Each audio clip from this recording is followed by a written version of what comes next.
টিটাগড় পৌরসভা অঞ্চল দুষ্কৃতীদের মুক্তাঞ্চলে পরিণত হয়েছে। আজ সকালবেলা কাউন্সিলরের দখল করে রাখা ফ্ল্যাট, সেই ফ্ল্যাটে বোমা বিস্ফোরণ, বোমার শব্দে কেঁপে উঠল টিটাগড়। কতদিন এরকম চলবে? এই যে 4 নম্বর ওয়ার্ডের কাউন্সিলর আরমান মণ্ডল, তার নামে এর আগে একাধিক ঘটনায় অভিযুক্ত তিনি, তার নামে একাধিকবার অভিযোগ হয়েছে, বিভিন্নভাবে তিনি অভিযুক্ত। আসলে দুষ্কৃতী দাগি ক্রিমিনালরা এখন না হলে পরে পশ্চিমবাংলায় কেউ কাউন্সিলর, এমএলএ, এমপি হতে পারবে না।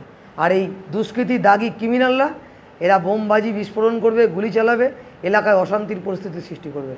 বারবার এখানে কমিশনার চেঞ্জ হচ্ছে, বারবার থানাগুলোতে থানার আধিকারিক চেঞ্জ হচ্ছে, থানার আধিকারিক চেঞ্জ করে কমিশনার চেঞ্জ করেও ব্যারাকপুর কমিশনারেটের মধ্যে শান্তির বাতাবরণ সৃষ্টি করা গেল না, শান্তি ফেরানো গেল না। কি করে ফেরানো যাবে?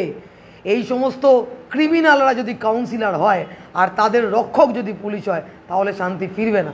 আমরা সর্বস্তরের মানুষের কাছে আবেদন করব যে এই ক্রিমিনাল কাউন্সিলরদের বিরুদ্ধে একজোট হন, প্রশাসন যাতে সঠিক ব্যবস্থা গ্রহণ করে, তার জন্য আমরা অবশ্যই জোরালো পদক্ষেপ গ্রহণ করব।